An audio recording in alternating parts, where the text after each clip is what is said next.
Good morning.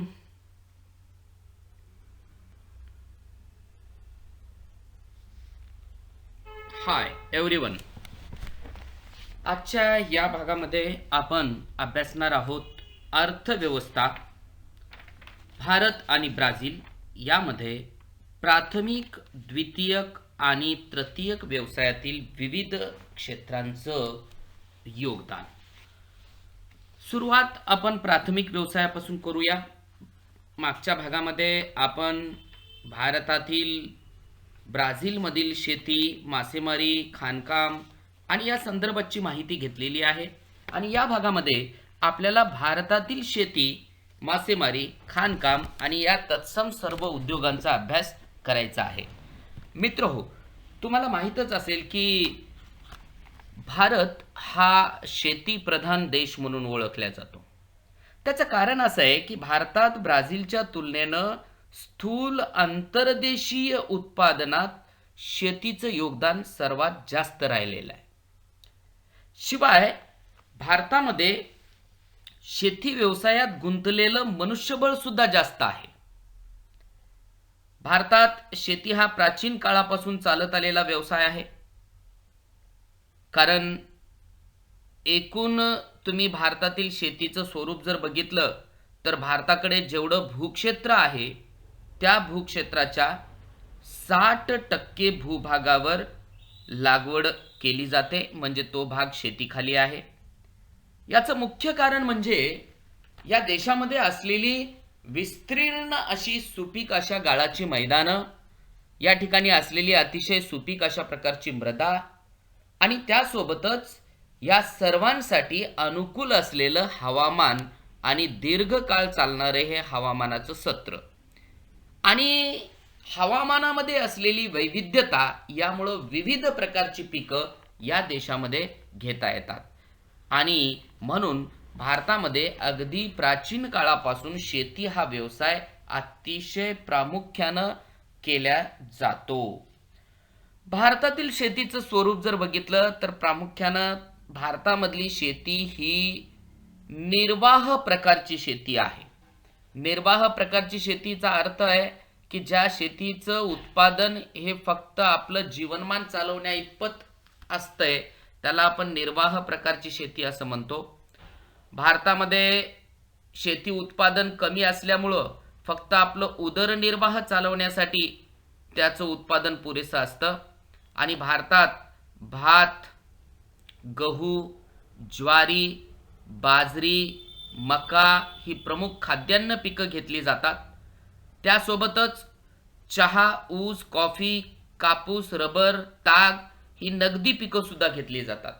भारतामध्ये विविध प्रकारची फळे, मसाल्याचे पदार्थ, भाजीपाला पिकवला जातो. आणि अशा प्रकारचे भारतातील शेती ही अतिशय वैविध्यपूर्ण शेती असल्याचं आपल्याला या स्पष्टीकरणावरून दिसून येईल. त्यानंतर दुसरा प्राथमिक व्यवसाय म्हणून शेतीनंतर आपल्याला मासेमारीकडे वळावं लागेल. भारताच्या अर्थव्यवस्थेत मासेमारी व्यवसाय याची भूमिका सुद्धा अतिशय महत्त्वाची राहिलेली आहे.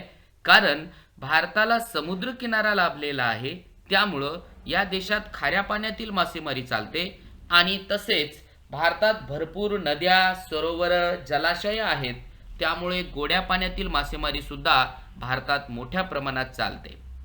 शिवाय मासे हा भारतीयांच्या जीवनातील आणि आहारातील एक प्रमुख घटक आहे. अनेक लोकांना मासेमारी व्यवसायातून रोजगार मिळतो.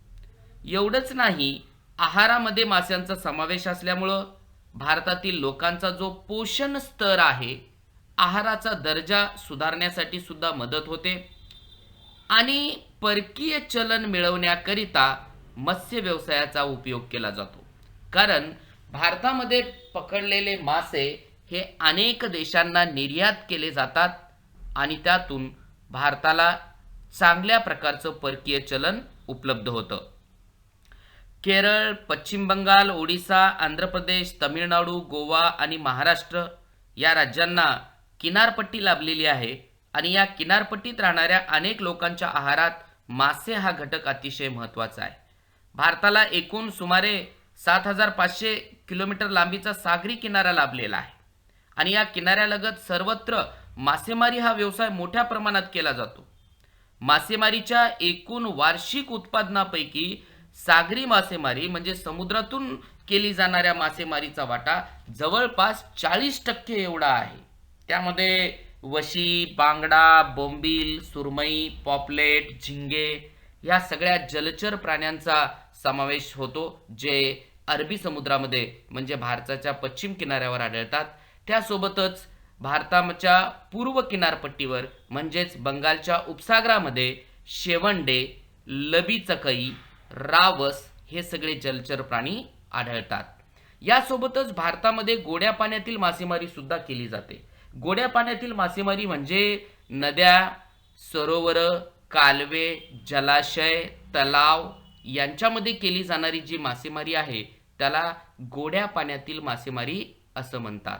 आणि या गोड्या पाण्यातील मासेमारीमध्ये कटला, रोहू, चोपडा इत्यादी गोड्या पाण्यातील मासे आढळतात आणि देशाच्या एकूण मत्स्य व्यवसायांपैकी सुमारे 60% वार्षिक उत्पादन गोड्या पाण्यातील मासेमारीतून मिळते. अशा प्रकारे आपल्याला मासेमारी व्यवसायाबद्दल माहिती घेता येईल. शोधा पाहू. भारतातील मत्स्य व्यवसायाची, मत्स्य शेती आपण ज्याला म्हणतो, त्याची माहिती इंटरनेटच्या माध्यमातून घ्यायची आहे. त्यानंतरचा तिसऱ्या क्रमांकाचा प्राथमिक व्यवसाय जो भारतामध्ये प्रामुख्याने चालवला जातो तो म्हणजे खाणकाम व्यवसाय. आणि भारतातील तुम्ही जर बघितलात तर प्रामुख्याने छोटा नागपूरचा पठार जो खनिज संपत्तीने अतिशय संपन्न प्रदेश म्हणून ओळखला जातो. याला खनिजांचं भांडार असंही म्हणतात, कारण या ठिकाणी खाणकाम व्यवसाय हा मोठ्या प्रमाणात चालतो. साधारणतः पूर्व महाराष्ट्र, छत्तीसगडमधील कोरबा भागामध्ये कोळशाच्या खाणी आहेत. आसाममध्ये दिग्बोई, महाराष्ट्राजवळ अरबी समुद्रातील मुंबई हाय नावाचं ठिकाण, गुजरातमध्ये कलोल, कोयाली या ठिकाणी खलीज तेलाच्या विहिरी सुद्धा आढळतात. बंगालच्या उपसागरात गोदावरी नदीच्या मुखापाशी खनिज तेलाचे साठे सापडलेले आहेत. राजस्थानमध्ये संगमरवरी दगड, आंध्र प्रदेशमधला कडाप्पा नावाचा दगड यांच्या खाणीसुद्धा या भागामध्ये मोठ्या प्रमाणात आढळतात. आणि अशा प्रकारे भारतामध्ये मोठ्या प्रमाणात खाणकाम व्यवसाय सुद्धा चालवल्या जातो. तुमच्या स्क्रीनवर जो ग्राफ दिसत आहे that is a divided circle, आपण त्याला म्हणतो विभाजित वर्तुळ आहे. आणि या विभाजित वर्तुळामध्ये ब्राझील व भारत या दोन देशातील स्थूल आंतरदेशीय उत्पादनातील प्राथमिक, द्वितीयक व तृतीयक व्यवसायांचा वाटा आणि त्यासोबतच त्या देशातील लोकसंख्येची, त्या क्षेत्रामध्ये काम करणाऱ्या लोकांची टक्केवारी सुद्धा दिलेली आहे. यावरून आपल्याला लक्षात येतं की ब्राझील आणि भारत या दोन देशांमध्ये प्राथमिक व्यवसायात काम करणाऱ्या लोकांचं प्रमाण आणि त्या तुलनेमध्ये द्वितीयक व तृतीयक व्यवसायात काम करणाऱ्या लोकांचं प्रमाण किती आहे हे आपणास लक्षात येईल. यानंतर आपण उद्योगधंद्यांकडे वळूया. ब्राझील आणि भारत. ब्राझीलमध्ये प्रामुख्याने वेगवेगळ्या प्रकारचे उद्योग चालवले जातात.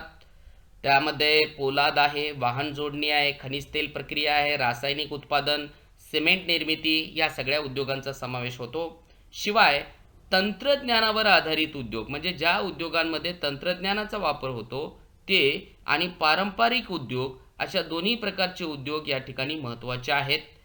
त्यामध्ये साखर, सुती, कापड, रेशीम, लोकर उद्योग आणि खाद्य प्रक्रिया या सगळ्या उद्योगांचा चांगला विकास झाल्याचा आपल्याला दिसून येईल. मोठ्या उद्योगांचं केंद्रीकरण दक्षिण व आग्नेय भागामध्ये झालेलं आहे. ईशान्य आणि पश्चिमेकडील प्रदेश कमी विकसित आहेत आणि या प्रदेशात गुंतवणूक करण्यास सरकार प्रोत्साहित करत आहे. अशा प्रकारे थोडक्यात आपल्याला ब्राझीलमधील उद्योगांचं स्वरूप सांगता येतं. खाली आकृती दिलेली आहे. विभाजित वर्तुळांच्या आधारे आपण भारत आणि ब्राझील या दोन्ही देशातील स्थूल आंतरदेशीय उत्पादनात द्वितीयक व्यवसायांचं योगदान, द्वितीयक व्यवसाय म्हणजेच उद्योग, कारण उद्योगांनाच आपण द्वितीयक व्यवसाय असं म्हणतो. तुमच्या स्क्रीनवर काही लोगो दिसत आहेत आणि हे सगळे बोधचिन्ह वेगवेगळ्या उद्योगांचे सिम्बॉल्स आहेत, म्हणजे बोधचिन्ह आहेत. ॲन एक्झाम्पल, पहिल्या चित्रामध्ये तुम्हाला दिसत आहे ONGC, त्याला आपण oil and natural gas corporation असं म्हणतो. दुसऱ्या चित्रामध्ये तुम्हाला दिसत आहे राष्ट्रीय इस्पात निगम लिमिटेड, म्हणजे याला आपण RINL असं म्हणतो. याच्यामध्ये ते तिसऱ्या चित्रामध्ये आरे हे दूध कंपनीचा लोगो आहे. चौथ्या चित्रामध्ये तुम्हाला भारतीय रेल म्हणजे इंडियन रेल्वेचं चित्तरंजन या ठिकाणी असलेलं जे इंजिन निर्मितीचा कारखाना आहे त्याचं ते लोगो आहे. त्याला आपण लोकोमोटिव्ह वर्क असं म्हणतो. त्याच्यानंतर खालच्या बाजूला तुम्हाला Maharashtra agro industries development corporation म्हणजे महाराष्ट्रातील शेतीवर आधारित उद्योगांचा विकास करणारं महामंडळ, त्याचं ते बोधचिन्ह आहे. त्यानंतर खादी आणि ग्राम उद्योगाचं बोधचिन्ह, केंद्रीय रेशीम बोर्ड आणि RCF अशा प्रकारच्या उद्योगांचे सिम्बॉल्स आपल्याला पाहायला मिळतात. आता या सगळ्या सिम्बॉलकडे बघत असताना आपल्याला काही प्रश्नांची उत्तरं सुद्धा शोधायची आहेत. हे सिम्बॉल बघत असताना त्यावरून आपल्याला त्यांचा उद्योग कळतो आणि त्या उद्योगाला कोणत्या प्रकारचा कच्चा माल वापरला जातो आणि त्यानुसार आपल्याला त्या उद्योगांचं कसं वर्गीकरण करता येतं याचाही अभ्यास या माध्यमातून आपल्याला इथं करणं आवश्यक आहे. उद्योगाचं क्लासिफिकेशन करत असताना आपण कोणत्या प्रकारचा कच्चा माल वापरला जातो यावरून ते क्लासिफिकेशन करणं आवश्यक असतं. कच्चा माल इन सेन्स आपण त्याला या ठिकाणी रॉ मटेरियल म्हणूया. उदाहरणार्थ कापड उद्योग असेल तर कापूस हा शेतीतील कच्चा माल त्यासाठी वापरला जातो.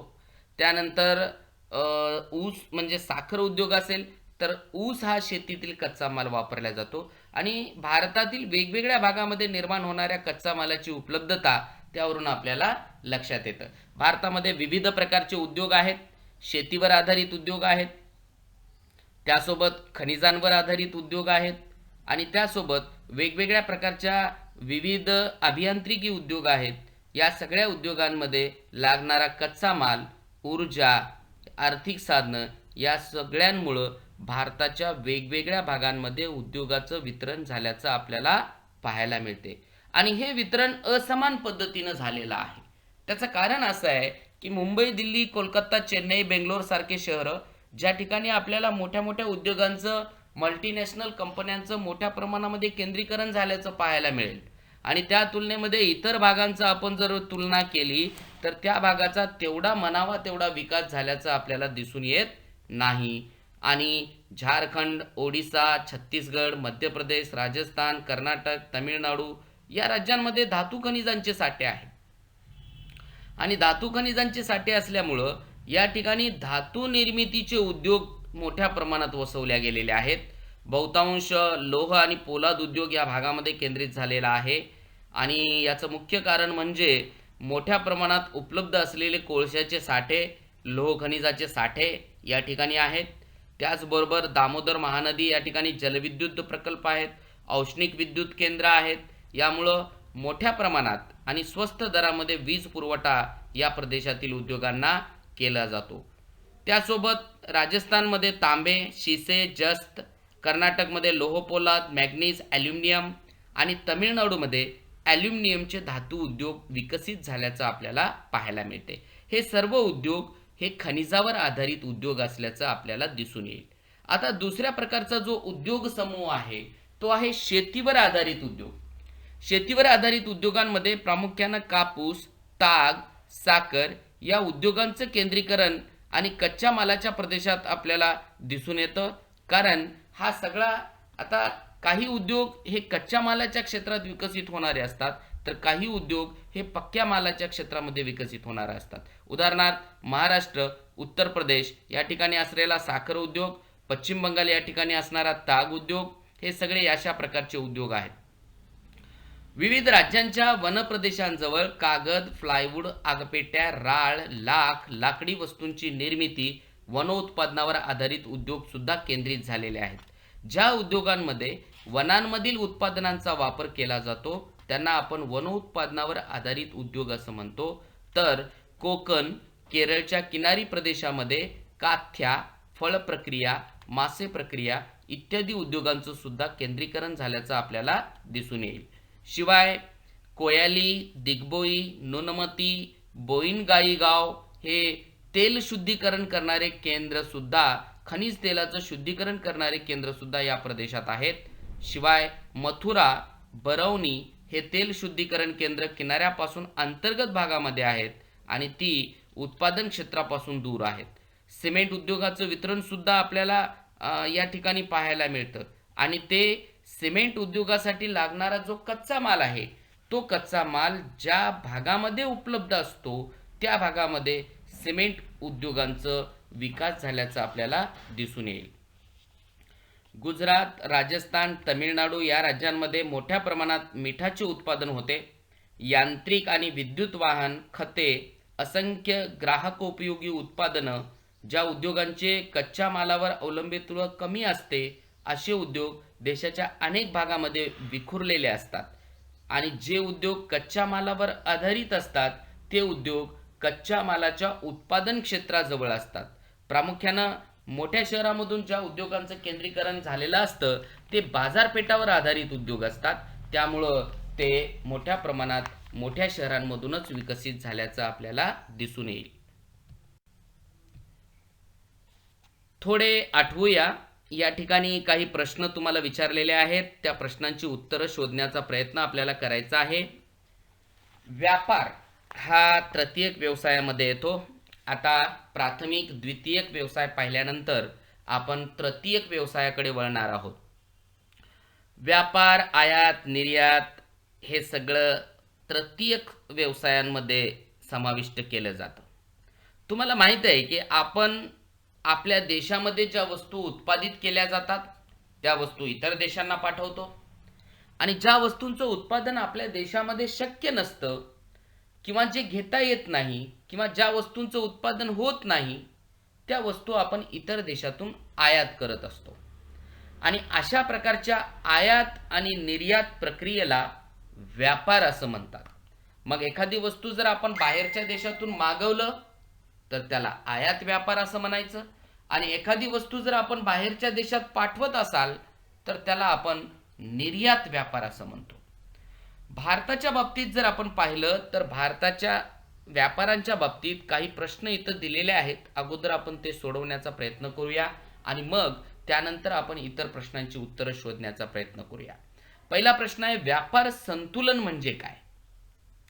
तर एखाद्या देशाचा एकूण केलेला आयात आणि त्या देशामध्ये झालेली एकूण केलेली निर्यात या दोघांचं मूल्य जर सारखं असेल तर त्याला आपण व्यापार संतुलन असं म्हणू शकतो.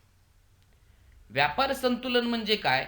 एखाद्या देशाचं निर्यात वस्तूंचं मूल्य आणि त्या तुलनेमध्ये होणाऱ्या एकूण आयात वस्तूंचं मूल्य जर सारखं असेल तर तो संतुलित व्यापार आहे. या आधारावर व्यापाराचे 3 प्रकार पाडले जातात. एक, संतुलित व्यापार म्हणजे जिथं आयात आणि निर्यात मूल्य सारखं असतं. एक, अनुकूल व्यापार ज्यामध्ये एखाद्या देशाचं निर्यात मूल्य हे त्या देशात होणाऱ्या वस्तूंच्या आयात मूल्यांपेक्षा जास्त असते. आणि त्यानंतर तिसरा प्रकार आहे प्रतिकूल व्यापार. यामध्ये एखाद्या देशातील आयात मूल्य हे त्या देशातून होणाऱ्या वस्तूंच्या निर्यात मूल्यांपेक्षा जास्त असते, त्याला आपण प्रतिकूल व्यापार असं म्हणतो. प्रत्येक वर्षात कोणत्या देशाची आयात ही निर्यातपेक्षा जास्त आहे हे आपल्याला पुढच्या टेबलचा अभ्यास करून सांगता येईल. ब्राझील आणि भारत यांच्या संदर्भात या ठिकाणी एक टेबल पुढे दिलेला आहे, तो नंतर आपण अभ्यास करणार आहोत. जरा डोके चालवा. राजस्थानला समुद्र किनारा नसूनही त्याचं मिठाचं उत्पादन कसं काय होतं? तर मीठ हे ज्या पाण्यामध्ये क्षारांचं प्रमाण जास्त असतं त्या भागामध्ये मिठाचं उत्पादन केलं जातं. राजस्थानमध्ये तापमान एवढ्या मोठ्या प्रमाणात आहे, प्रचंड असतं की आपण पाहिलंय की राजस्थानमधील गंगापूर सारख्या ठिकाणी उन्हाळ्यातलं तापमान हे 50 डिग्रीच्या जवळपास जातं.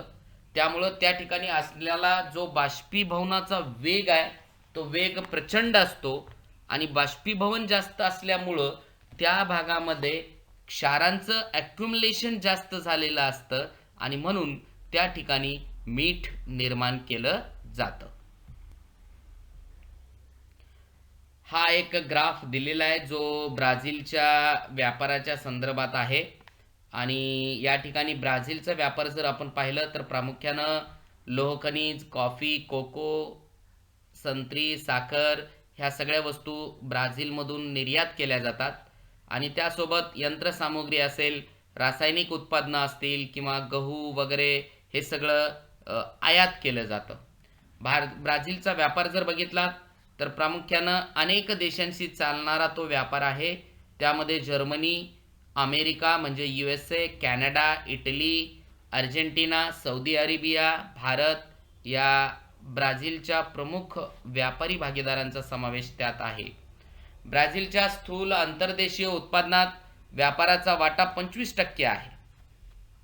आता या ग्राफचं जर तुम्ही बारकाईनं निरीक्षण केलात तर तुम्हाला असं दिसून येईल की 2010 मध्ये ब्राझीलचं व्यापारातील एकूण टक्केवारी जर बघितली तर ती साधारण 22% आहे आणि त्याच वर्षी भारताचा व्यापार आणि व्यापाराचं एकूण राष्ट्रीय उत्पादनातला वाटा जर बघितला तर तो जवळपास 50% आहे. यावरून आपल्याला लक्षात येईल आणि 2016 मध्ये जी शेवटची आकडेवारी दिलेली आहे त्यावेळेस भारताचं एकूण वाटा हा 40%, तर ब्राझीलचा वाटा हा फक्त 22.5% असल्याचं आपल्याला दिसून येईल.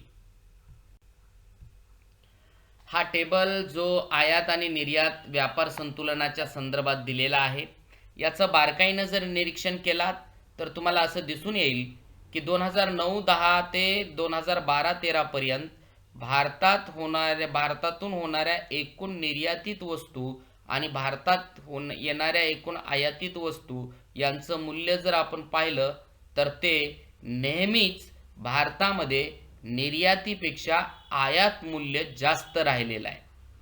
ब्राझीलच्या बाबतीत मात्र ते उलट आहे.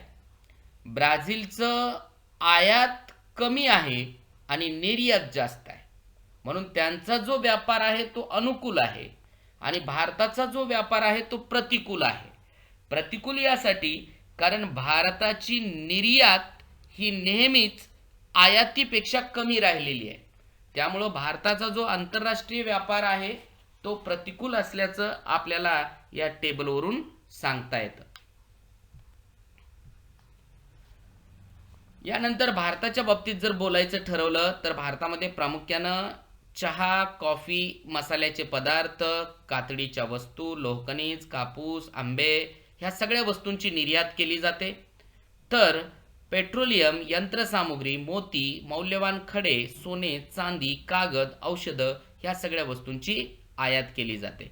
भारताचा आंतरराष्ट्रीय व्यापार हा United kingdom, UK, USA, Germany, Japan, चीन, रशिया हे भारताचे प्रमुख व्यापारी भागीदार आहेत.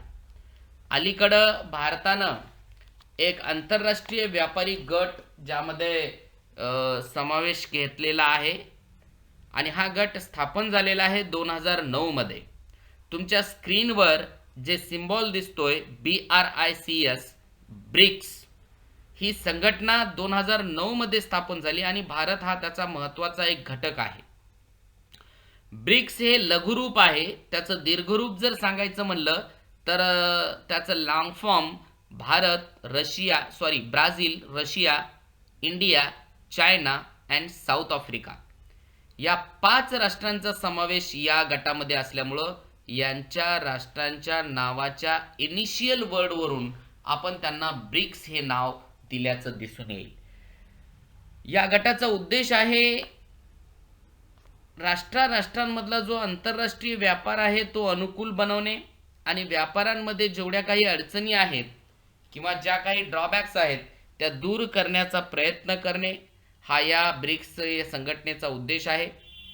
या गटामध्ये साधारणतः उत्तर अमेरिका आणि युरोप या खंडातील देश नाही आहेत आणि या गटामध्ये भारत हा आशिया खंडातला आहे, चीन आशिया खंडातला आहे, दक्षिण आफ्रिका आफ्रिका खंडातला आहे, रशिया युरोप खंडातला आहे, त्यानंतर ब्राझील हा दक्षिण अमेरिकेतला आहे.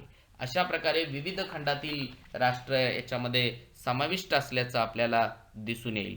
भारतातील कंपन्यांनी ब्राझीलमध्ये मोठ्या प्रमाणात गुंतवणूक केलेली आहे आणि भारतातील कंपन्यांनी ब्राझीलमधील माहिती तंत्रज्ञान, औषधोत्पादन, ऊर्जा, शेती, व्यवसाय, खाणकाम, अभियांत्रिकी, वाहन क्षेत्र अशा वेगवेगळ्या क्षेत्रांमध्ये मोठ्या प्रमाणात गुंतवणूक केलेली आहे आणि ब्राझीलची भारतात केली जाणारी गुंतवणूक त्या मानाने अतिशय कमी आहे. ब्राझीलमधील कंपन्यांनी भारतात वाहन, माहिती व तंत्रज्ञान, खाणकाम, ऊर्जा, पादत्राणे, जैव इंधन या वेगवेगळ्या क्षेत्रात गुंतवणूक केल्याचं आपल्याला दिसून येतं. या ठिकाणी एक ग्राफ तुम्हाला दिलेला आहे. या ग्राफमध्ये जे रेड लाईन आहे ती भारताला ब्राझीलकडून झालेली आयात दाखवणारी आहे, तर ब्ल्यू लाईन ही भारताची ब्राझीलला झालेली निर्यात आहे. याचं जर बारकाईनं तुम्ही निरीक्षण केला तर तुम्हाला असं लक्षात येईल की भारतानं ब्राझीलकडून आयात केलेलं मूल्य हे ब्राझीलला निर्यात केलेल्या मूल्यापेक्षा 2009 आणि 2012 मध्ये अधिक असल्याचं आपल्याला दिसून येईल. शिवाय 2012 आणि 2015 मध्ये भारताचे ब्राझीलशी झालेला व्यापार संतुलन सर्वात अनुकूल असल्याचं आपल्याला दिसून येईल. आणि 2013 साली जर तुम्ही निरीक्षण केलात तर ब्राझीलकडून होणारी आयात ही साधारण 3100 दशलक्ष US$ आहे, तर केली जाणारी निर्यात ही 6200 दशलक्ष US$ एवढी आहे. या दोघांमधलं डिफरन्स जर बघितलं तर ते प्रचंड आहे आणि त्यातून आपल्याला ब्राझील आणि भारताच्या एकूण आयात आणि निर्यातीच्या संदर्भातचं मूल्य सांगता येतं. या ठिकाणी तुमच्यासाठी प्रश्न दिलेला आहे. माहित आहे का तुम्हाला, गेल्या 150 वर्षापासून ब्राझीलमध्ये कॉफीचं उत्पादन घेतलं जातं आणि म्हणूनच आपण याला जगाचा कॉफी पॉट असं संबोधलेलं आहे. कॉफी ही मुळामध्ये इथिओपियातली एक वनस्पती आहे, मूळ वनस्पती. आणि जेव्हा दक्षिण आफ्रिका म्हणजे दक्षिण अमेरिका खंडामध्ये युरोपियन लोकांचं आगमन झालं त्यामध्ये फ्रेंच वसाहतवाद्यांनी साधारणतः 18व्या शतकाच्या सुरुवातीला ब्राझीलमधील पारा नावाच्या राज्यात आपली वसाहत निर्माण केलेली होती आणि त्या ठिकाणी त्यांनी कॉफीची लागवड करायला सुरुवात केली आणि अशा प्रकारे कॉफीची लागवड केलेले जे मळे आहेत त्यांना ब्राझीलमध्ये फजेंडॉस असं म्हटलं जातं. माहित आहे का तुम्हाला, कोणत्याही देशाच्या अर्थव्यवस्थेत कर हा एक महत्त्वाचा भाग असतो, कारण या करारूपानं गोळा झालेला पैसाच सरकार लोकांच्या जनकल्याणासाठी किंवा हितासाठी वापरत असते आणि देशात सर्वत्र विविध वस्तू आणि सेवा यावर एकच कर असावा यासाठी भारतानं विक्री व मूल्यवर्धित करांऐवजी वस्तू व सेवा कर, ज्याला आपण goods and services tax in short GST असं म्हणतो, त्याचा अवलंब 2017 पासून केलेला आहे. आणि ब्राझीलनं ही कर प्रणाली 1984 पासूनच स्वीकारलेली आहे. आपण आत्ता 2017 मध्ये स्वीकारलं तर ब्राझीलमध्ये गुड्स अँड सर्व्हिसेस टॅक्स म्हणजे GST नावाचा जो कर प्रकार आहे तो 1984 पासून चालू आहे. आणि भारताप्रमाणेच ब्राझीलमध्ये सुद्धा ही कर प्रणाली बहुस्तरीय आहे, म्हणजे वेगवेगळ्या मल्टी लेयर पद्धतीनं हे कर लावले जातात. आणि अशा प्रकारे या भागामध्ये आपण भारत व ब्राझील या दोन देशांतील प्राथमिक, द्वितीयक आणि तृतीयक व्यवसायांचा आणि त्या सगळ्या व्यवसायांचा त्या देशाच्या अर्थव्यवस्थेत असलेलं योगदान आणि त्यांचं कॉन्ट्रीब्युशन या संदर्भात अभ्यास केलेला आहे. धन्यवाद. Thank you for watching.